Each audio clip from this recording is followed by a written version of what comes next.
all the techniques of integration.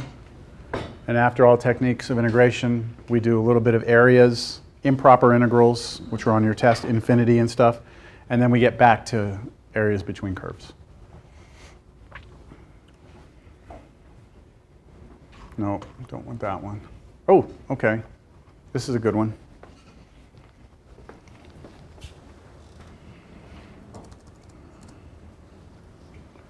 Sketch the region bounded by y equals the absolute value of x, y equals x squared minus 2.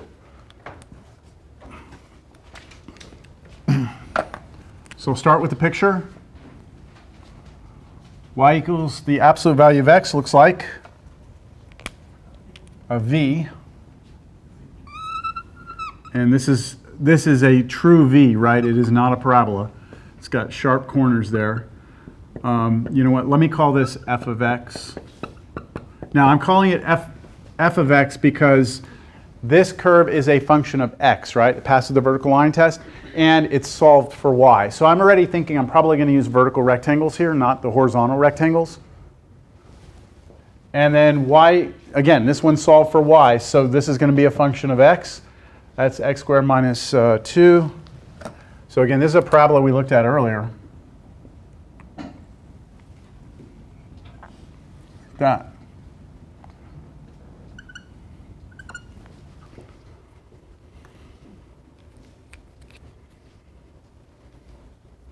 Do y'all see the region bounded by the 2? Yeah, so we have, the region is this one right here. All of this, that, right? That region in there. And we have a small issue here. We have a small issue. And that is, if I do vertical rectangles, which I really want to do vertical rectangles because these are both functions of x. So that's telling me I want to go this way with my rectangles. If I start drawing my rectangles over here, the top function is this, right? This line, and the bottom function is the parabola. But when I get on the other side, doesn't my top function in terms of like line-wise, these are two different lines, right? Like this is a line, but that's a different line, different slope to it, right? Even though they come from the same function, we have to take this into account. All right, so my integral is going to have to start here and then end at 0, and then from 0 on to this one, it's going to turn into something else. It's just the nature of the absolute value function that the top and bottom are the top function here and here change. Now, does anyone have another suggestion as how we could do this that would totally make it where we don't have to worry about this changing from here to here?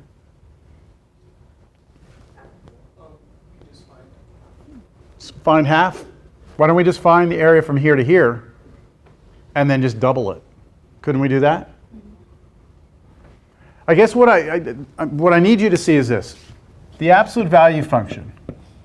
Everyone knows kind of what it looks like and how it works, right? If it looks like a v, if I plug in 2, it spits out 2. If I plug in negative 2, it spits out 2, right? But technically speaking, it's actually two functions. It's f of x equals x if what you're plugging in is bigger than or equal to 0, and it's negative x if x is less than 0. Have y'all ever seen that definition of the absolute value? This is the correct definition. This is the precise way of defining it. So this is saying, look, if you want to know the absolute value of something, first tell me, is that thing you're plugging in bigger than or equal to 0? So let's say we plug in 4, right? 4 is bigger than 0? So it's going to spit out 4. What if I plug in negative 4? Well, is negative 4 bigger than 0? No, right? So I come here. Is negative 4 less than 0? Yes. So plug it into this. Negative 4 would create the positive 4. So if you look at the absolute value as a piecewise function, one piece is this function and the other piece is this function, right? What does that look like if you graph it? That's the identity, right? That's diagonal, and you only draw it to the right of 0. So that's this. And then what does negative x look like? Well, it's slope of negative 1, right? But you only draw it to the left of 0. And that's it right here. Okay, so this absolute value function is actually two different functions. And that's why I was saying we have to be careful if our rectangle's to the left of 0 it's a different top function than it is to the right of 0. Does that make a little more sense? Okay, so I like the idea of finding the area to the right of 0 and doubling the answer. You all like that idea? Okay, so I'm going to do that now. Question. Yes? Aren't they the inverse of each other though? So if you were to double it, aren't they like the opposite of each other? No, the area would be equal. The areas are the same. Maybe you're talking about like when we did the sine function, Yeah. that these cancel, and that's because we had some area above the x-axis and some below. But when you go left and right of the y-axis, it doesn't cancel like that. Okay. All right, so here's what I'm going to choose to do. I'm going to go the integral from 0. So I'm choosing to go from 0. Where am I going to stop? We never found where they hit each other. We never found where they hit each other. So how do I find that intersection? Set them equal, right? So I'm going to set x squared minus 2 equal to what? Just x. Not the absolute value of x, because if I am over here, I just told you if we're using this function, right? That's the identity, that's just x. So I'm going to set this equal to x and then solve this. And we already got these solutions, didn't we, earlier? What were they? 2 and negative 1, right? Something like that, 2 and negative 1. So it's only 2. 2 is the only one we're going to look at 2. So we're going to stop at 2. And then it's going to be top 1 minus bottom 1, right? What's the top one? X, right? Again, we're not using the absolute value of x. We're using x. And then minus the bottom one, which is x squared minus 2. And d what? X. And one last thing. Remember I said I'm going to double this answer. So I'm going to put a 2 out in front of the whole thing. That should be the area. Yes, Chris? So if we're only looking at 1/2, how come we still put x squared minus 2? Wouldn't we do half of that here or No, look, if this side wasn't here, right, then this would be the integral from 0 to 2, right? Top minus bottom, right? And that's all it would be. All we're saying is because of the symmetry, the area of this reflected over that area is exactly the same. And so I'm just going to take that answer and double it. Now, if you don't like this, let me show you how you would change this if you don't like this. If you wanted to go and not use the double, you would have to do 2 separate integrals.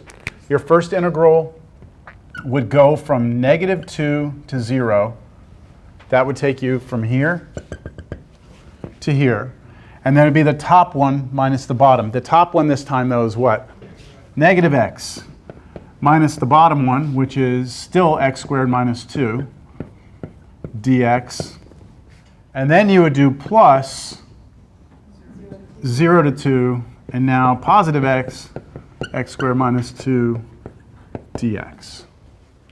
These are going to turn out to give, this answer and this answer are going to be exactly the same, though. They come out to be the exact same numbers. So we have to be a little careful with square roots. That's kind of the moral of the story. There's a better picture.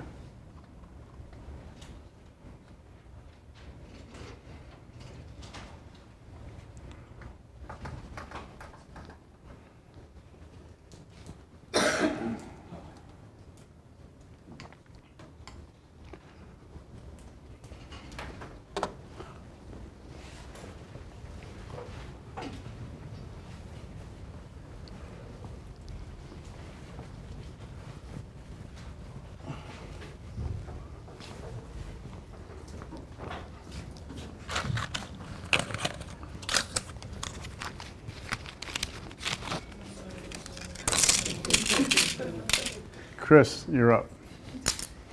Christopher, are we going to use vertical rectangles or horizontal rectangles here? What do you think? And why would you determine that? It's going to be one or the other. Can't be both. Not at the same time, no. What's that? Y. Are you saying 1 or y? F of y. Y. So these are functions of y, not x, right?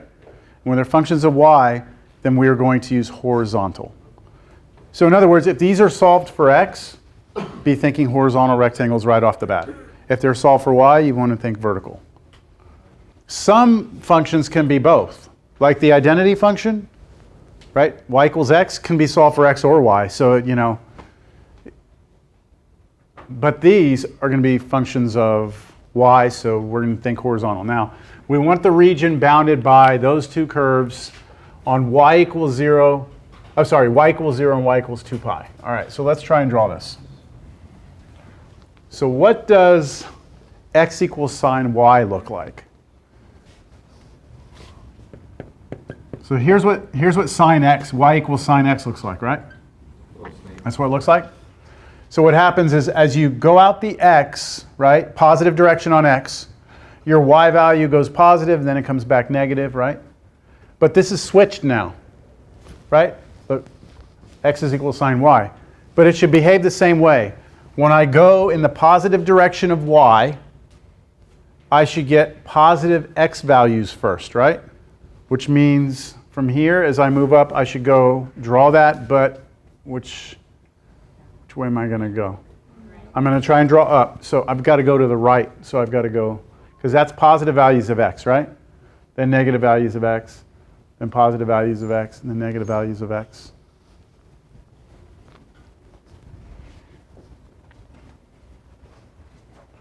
That is, I'm going to call this one f of x, or sorry, f of y equals sine y. Now the other one, if we had it this way, it would start here and go like that, right? So as you go positive on the x-axis, your y value starts at 1 and then starts to go down, right? If we switch it, then where are we going to start here? 1 on the x-axis, which is here, and then it's going to start to go down, right? And then come back up, and then, shit, I think I'm jacking this thing up big time. Hold on. It's hard to draw. So. Yeah. Well, I mean, if you draw them this way, you know, sine goes like this, okay? Cosine goes like this, right? That's basically what we want over here. So let me see, there's my sine.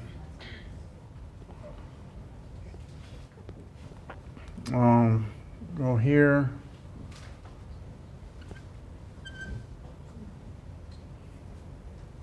Good enough. Okay. It keeps going, but it's the best I can do right now.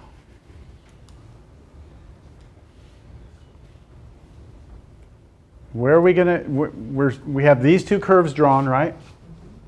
And then we need y equals 0. What's y equals 0 and y equals 2 pi? What are those? 0 is like a line this way, and 2 pi is a line up there, right? So I want to cut these off. I never labeled this. This one was, I'm going to call it g of y equals cosine y. And then I'm going to start here at 0, which is here. I'm going to end here at 2 pi.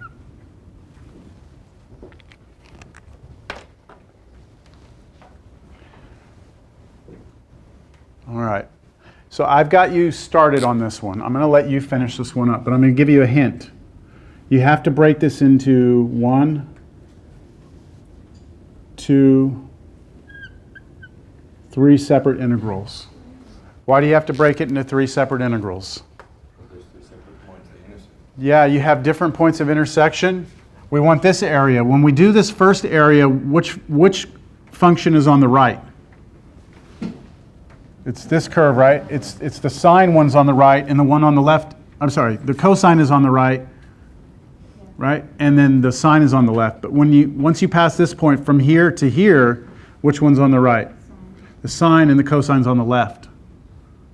And then when you go from here to here, it switches again. So this is 3 integrals, all right? I'm going to give that to you. Finish it up as a take-home quiz to be due next class, all right?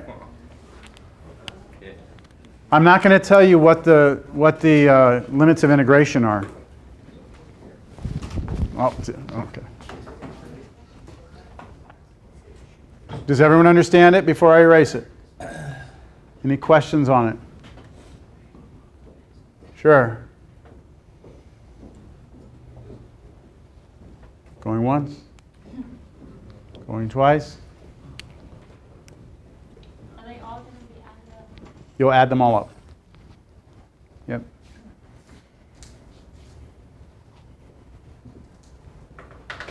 All right.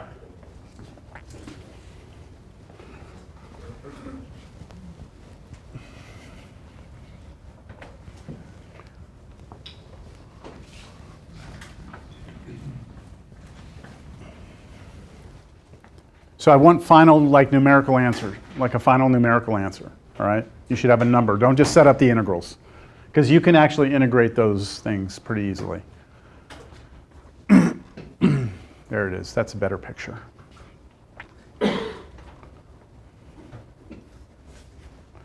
One more of these, then we're going to move on.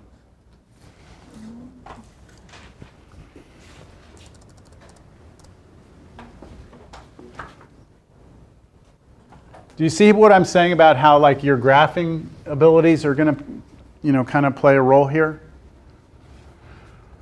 All right, so are we doing, let's see, Jordan? Is Jordan here? I didn't see Jordan. Max?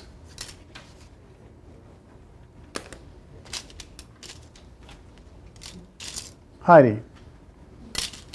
Are we going to be using vertical or horizontal rectangles here? Vertical, because they're both functions of x, right? So we want to sketch the region bounded by y equals e to the x, y equals 2e to the negative x, and then, oh, plus 1, and then x equals 2. So let me see. I think one of these I can graph pretty easily without much work. E to the x I know looks like that. I'll call this one f of x. All right, the other one is 2e to the negative x. What does e to the negative x look like? Sorry, forget the one now right now. What does e to the negative x look like? It's that picture, but flipped over the y-axis. Okay? So if this is e to the x, e to the negative x looks like this. But we're multiplying that by 2. What does multiplying it by 2 do to it? It's like stretches it out vertically, right? Basically, it doubles every point. So this point that used to be 1 unit high is now 2 units high. But it still has the same basic shape. And then I add 1 to the whole thing, which does what? Just moves the whole thing up. So it's going to look something like this. If this is 1, this is 2, this is 3, it's going to go something like this. Still going to come over here. This I'll call g of x equals 2e to the negative x plus 1. And then x equals 2. What does that look like?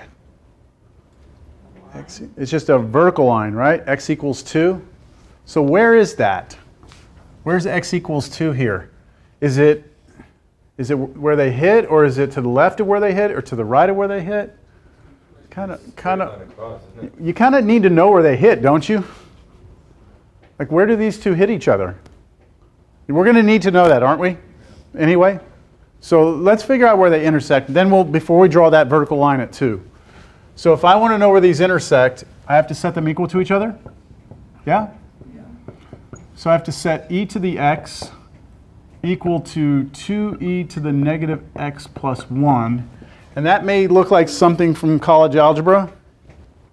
Anyone know how to solve this?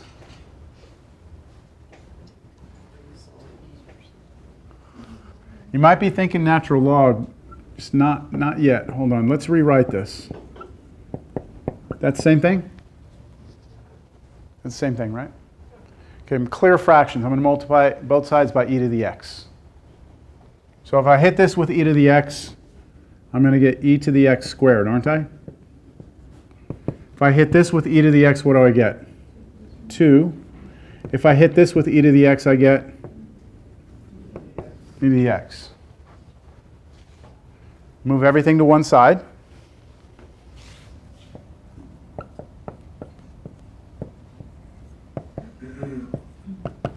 And now that should really start looking like a quadratic to you. Factor it, yeah. So that, I'm going to move it up here. This should become e to the x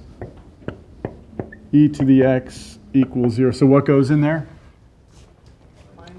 Minus 2 plus 1. So now that we've factored this is a quadratic type equation. That's when we're looking at this, we should recognize that as quadratic type. Then up here, we set each of these factors to 0. So I get e to the x equals 2, and then the other one is what? The other one is e to the x equals negative 1, and this will not have a solution because it's impossible for e to any number to be negative. So that has no solution, no real solution. And that one does. What is the answer to this? X is natural log of 2. So you take natural log on both sides of the equation there to kill off the e. And what does that come out to be? Point what? 0.693. 0.693? Okay. All right. So they hit each other at 0.693. Or natural log of 2. So that vertical line, x equals 2, where should I draw that? To the left or to the right of this? To the right. It's to the right. It's over here somewhere, right? That's x equals 2. Okay, do y'all see the region bounded by these? It's got to be bounded by all three of those curves. So on the right side of this,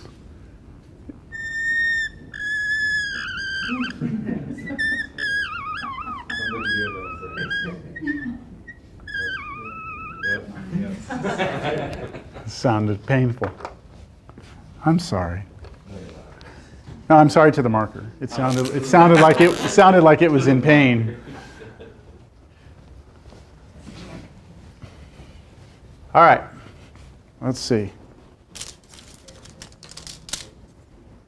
Tatum. You ready?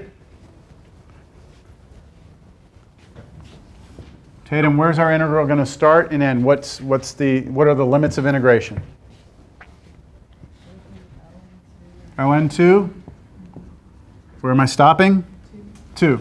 Okay, maybe I should have drawn this in here. Everyone, we have our rectangles going to be like this, right? And they're going to slide from natural log of 2 over to 2. Keep going? You want to keep going? Yeah? Okay, good. Yes? So, since we're doing vertical rectangles, we're going to do top minus bottom, right? So what's the top function here, Tatum? E to the x.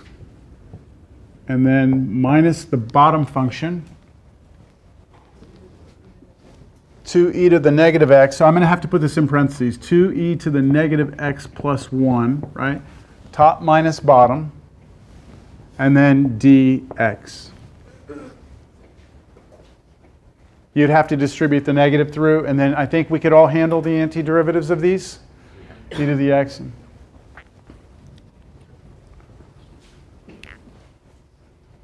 So dot, dot, dot, we could continue that later. Or you could continue that on your own. Any questions? So this is section 7.1. Make sure you do your homework out of this section. Make sure there's nothing else here I want to discuss. Yeah, that's it. So I want to start 7.2. Yes? What about the x equal to 2? Is that? That's this. Because they only intersected at one point, right? They intersected here. So they gave us x equals 2 as another line to look at, and that gave us a starting point and an ending point. Okay?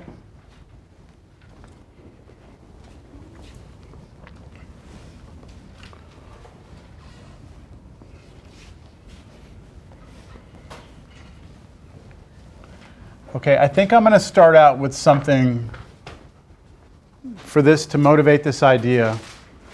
Before I get to the notes for 7.2, I want to try and motivate this a different way. Do you all remember way back weeks ago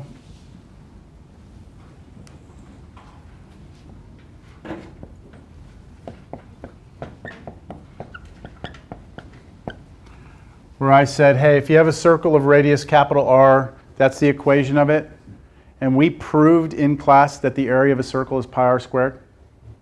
Remember that? Okay. And we did that by, what we did was we said, okay, we're going to take just the first quadrant. We said, okay, that would go from 0 to r. And we set up an integral that went from 0 to capital R, right? And we were just trying to find the area under this curve, right? It was really like top minus bottom. It was top minus bottom, but the bottom was always 0 here, wasn't it? Because it was just one function. So the top function, what we did was we solved this for y and got that. And then plug that in right here. And then we went to town on that, and we used trig sub, I think. And we proved that the area was like pi r squared over 4. And then what we did is we said, oh, well, this was only 1/4 of the whole thing, so we multiplied by 4, and we got pi r squared. Remember that? Okay. I'm going to try and see how far I can push here. I think I can push pretty far. What I want you to do is consider this picture again, but forget the area, all right? Instead, I want you to imagine that we have this, right? I'll put this back up here. But imagine, if you could, that we could take this whole picture just kind of off the page and bring it out here, right? So you got this little like quarter circle with this little box in it, right? And I want you to imagine taking that rectangle and just letting it kind of fall. Keep it attached to the x-axis, let it fall, and just kind of rotate and swing through around the x-axis. What geometric shape would you get if you did that? No, not the whole thing, just this rectangle. Just this rectangle wrapped around. Like a half of a cube. Wouldn't you have that? Just this one sliver, just let it whoosh, swing around. Like this would be inside, like that's your rectangle in there. And you let it swing around. It created this like cylinder, isn't it? Isn't that kind of like a cylinder? Do y'all see it or no? It's three-dimensional, right? It's coming out at us. I mean, it's like a quarter laying on its side, right? Like a quarter. That's what we would have if we just swung that one piece through. Tatum, no? Let me draw a different. Is that a little better? Take that rectangle in here. If I were to just let it come all the way around and create this solid little quarter. What about the rest of it? Oh, don't worry about the rest of it. Just hang tight on the rest of it. I'm talking about just this one little sliver. Everyone see we have a quarter there? Okay, my question right now is, what is the volume of that little sliver? What's the volume of it? So you have to go back and remember, what's the volume of a cylinder?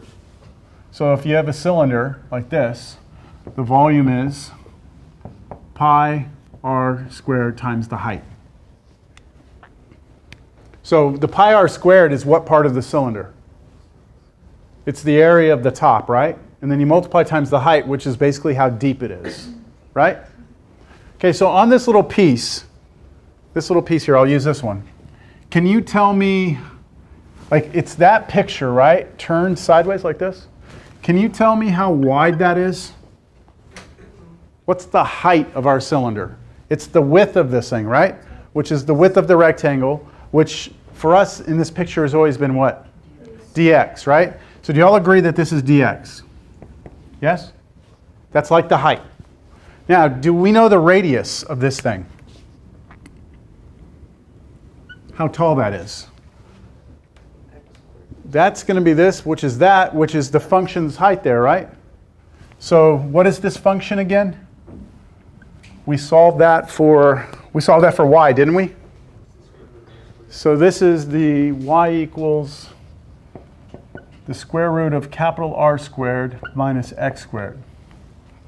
Now we're going to go through this more formally next class. I'm just trying to wrap up class with a pretty mind-blowing problem. All right, so are y'all with me on this? This is the radius of this cylinder. This is how high it is. So what is the volume of this little tiny guy right here? The volume of that should be pi times the radius of this thing squared, which is this, right? Because you square this, you square and the square root goes away, times the height, which is dx. This would represent the volume of just that one little slice, right? What if I wanted to do that for every rectangle in here, like that rectangle, and take each one of them and swing them, swing them, swing them, swing them, right? They would all have this same formula, right? So if I add up all these volumes together, I'll have the volume of everything rotated around, right? So if I do the integral from where to where? 0 to r, of not the areas of these, but the volume of this geometric figure that I built in my mind, right? On paper, but it's abstract because we're imagining pulling it out and swinging it. This formula gives us the volume of each one. We add them up, so this should just go in here. Is this similar to related rates where you treat pi and r like constants? Well, it's similar in the sense that they are constants, yes, but not related rates. I don't see it. No, just like what you did with the equation. Like you took the derivative of the equation, but you treated pi and r like constants. Yes, they are constants. The radius of this circle is fixed, right? Okay. So this right here is going to add up all of the volumes of all of these little cylinders as they go from here to here. And these cylinders start off really big, and then they get smaller and smaller as I move across, right? Because these rectangles get smaller, and so these little cylinders get smaller. But if I do this, and I have an infinite number of rectangles that are infinitesimally thin, then what does this integral really represent? The volume of half a sphere. Half a sphere. Because, look, remember, there's an infinite number of these in here, right? And if we swing them all around, and it gets smoother, the more narrow these things are, right, the smoother this thing gets as I spin these around.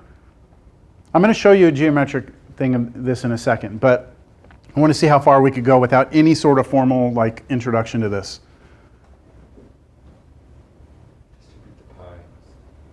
So let's do this integral. This is not a hard integral. This integral is actually really easy. It's going to be, let's see, pi is a constant, so it can come out, right? Integral 0 to capital R of capital R squared minus x squared dx. Now, what is the antiderivative of this? Remember, r is a constant, but x is our variable. So what's the antiderivative of this? Antiderivative of r squared x minus antiderivative of x cubed, I just gave it away, sorry. 1/3, right, x cubed, right? Okay, that's our antiderivative. We're evaluating from where to where? 0 to capital R. All right, let's plug in capital R. If you plug in capital R for x, let's see what we get. Gonna run out of room here.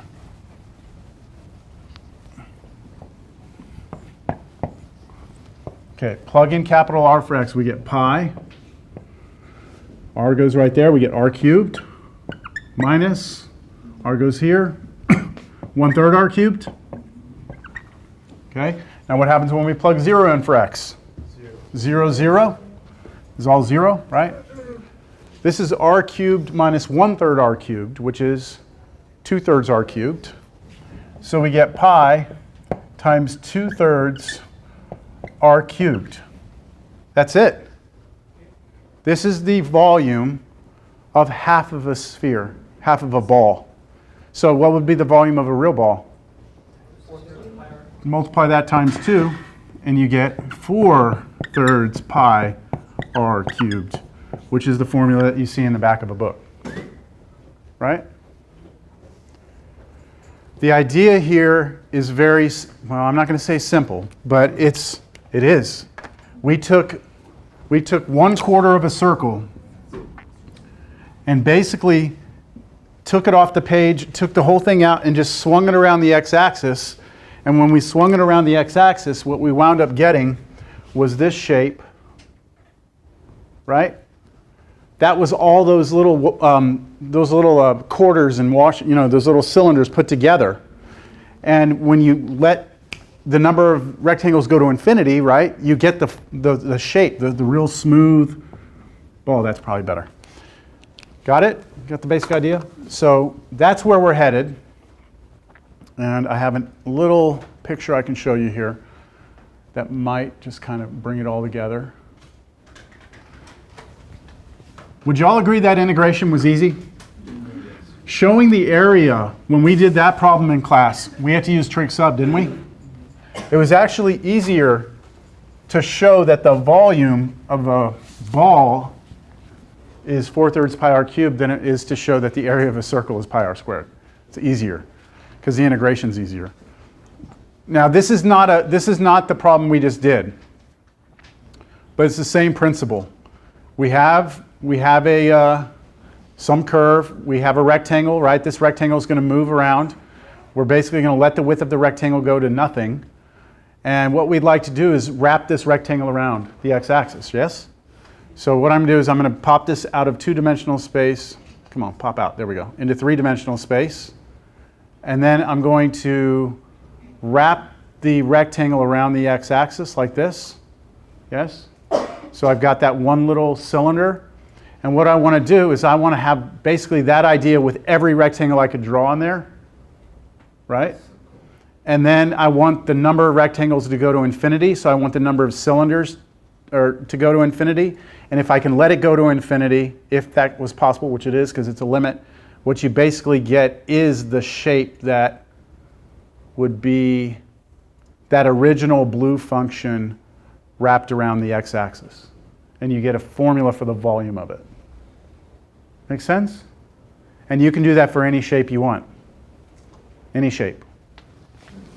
So like, have you all ever seen a formula in a book for, have you? So worried when you looked at the clock. Yeah, no, I don't want to go over. Have you ever seen the formula for the volume of a frustum? Frustum is basically like a cone where you cut part of the top of it off. So you got a bottom radius and a top radius. Have you ever seen a formula for that in a book anywhere? Isn't that like something like I don't know what it is. I actually don't know what it is. I don't care what it is because I can actually come up with it without needing the formula. Because how could I visualize this as being some function wrapped around the x-axis? All you'd have to do, is take a linear function, a line segment like that, and wrap it around the x-axis. If I wrap that around the x-axis, I get this. Of course, it'll be sideways, but that's what I get, right? So if you give me like, basically, well, what I would need to know is, let's say that I had this radius here. Call that R1. And let's say this one right here was R2, right? Then on my picture, this point is the point 0R2, right? And this point right here, I would also have to be given the height. Sorry. I have to have the height in order to do this. This point would be HR1, right? Because how far you go out, R1 is this height. Do y'all agree with this? So could you come up with the equation of this line then? Yeah, because if you have 2 points on a line, you can find the equation of it. The equation is always y minus y1 equals m times x minus x1, right? That's your general formula for the equation of a line given a point in the slope. Can you calculate the slope? Yeah, you would have to do, y2 minus y1 over x2 minus x1. So we could get the slope, and then we have point, and then basically you would solve this for y. I'm running out of time, I can't do this, but once I know this, right? Once I know that, then I just play the same game. I draw a rectangle. I wrap it around. When I wrap it, this will be dx, and what will the height of this or radius of that be? It'll be whatever that function is.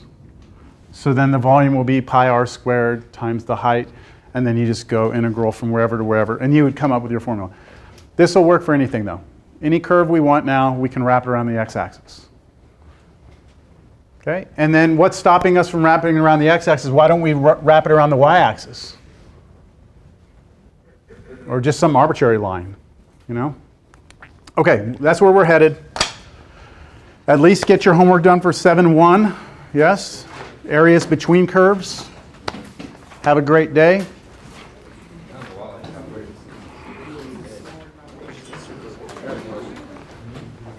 Let me get this off here.